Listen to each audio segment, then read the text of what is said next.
Hello, in this video I'm going to go over the next assignment, which is the head turn.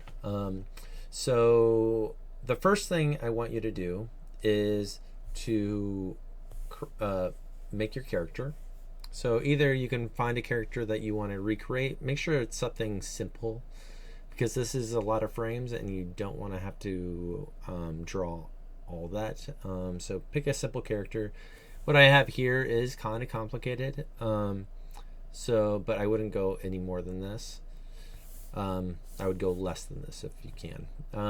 So the way that you kind of do this, you create a sphere and you put a cross and you have a line that goes right through it, so that's the center of it and that's the center of it.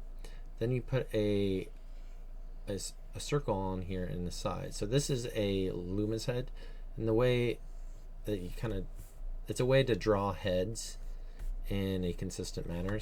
So you go down here, this is the jawline, and then this goes down here, and then you have something like this, and then this would be the side of that.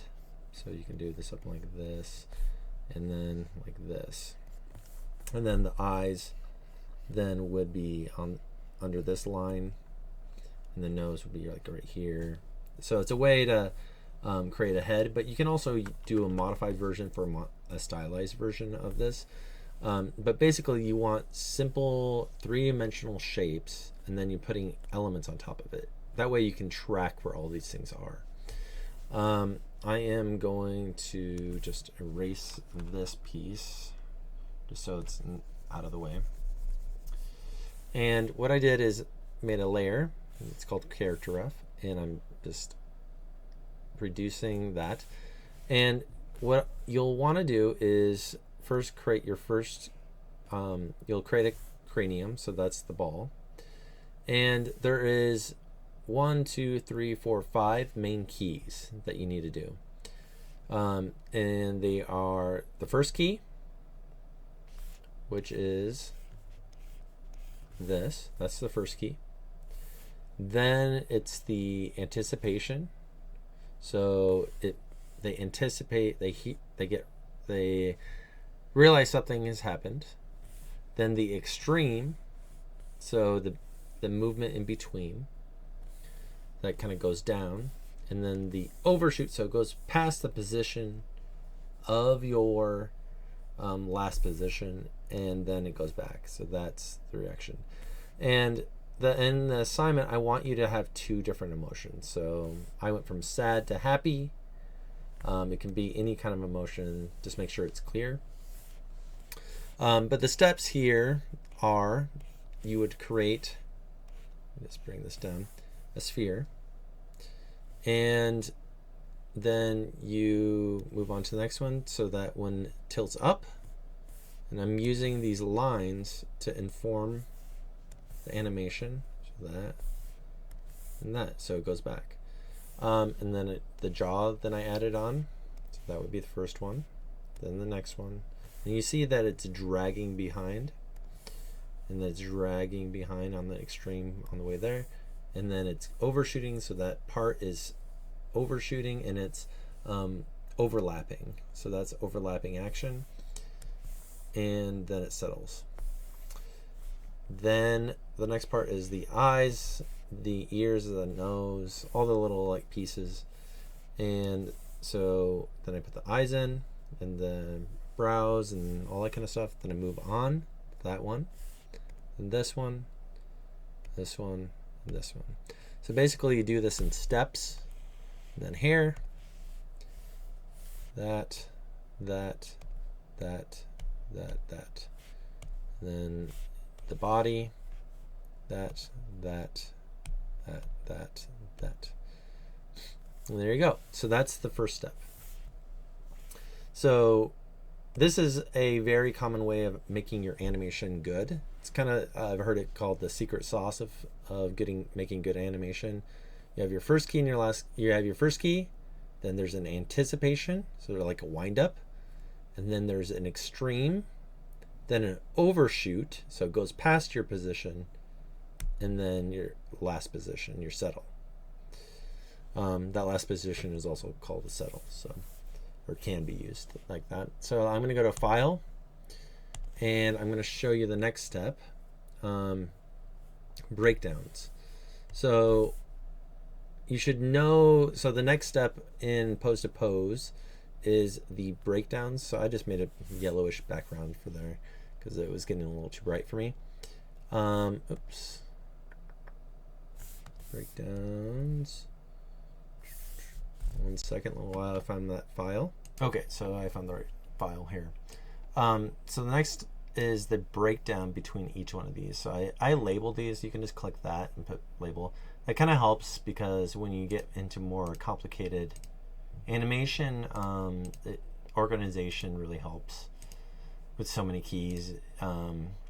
So breakdown is the position from this. So if I were to just look at one of these, let's look at the onion skin. Look at the breakdown. So the green is the frame ahead, and the red is the frame behind. And if you want these colored onion skinning, you can go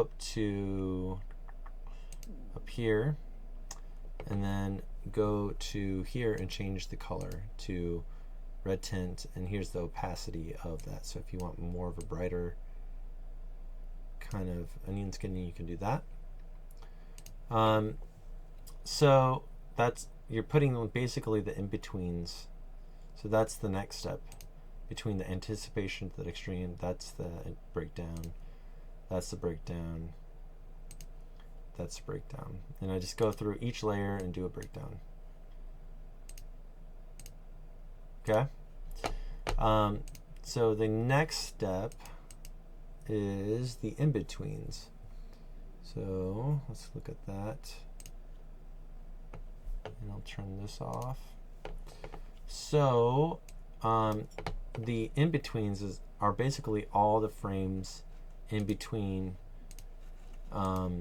So between the breakdowns and these and your main keys of like, you're basically adding more keys in between keys are the in-betweens to make it feel more make it feel more smooth and play with the speed of everything. And you'll notice there I added my first key, I've added as 12 frames because that way I can have a bit of a buffer. It's a way of staging my animation so that I don't people don't miss what I want them to see. So for instance, if I hit play like that, and if I were to only do 1 or 2 frames for here, it would feel way too quick. I wouldn't be able to see the two kind of main emotions that I'm trying to display. So if I look at my in-between, I can show you what that looks like. For the ball, it's just basically shifting that up and rotating it a little bit.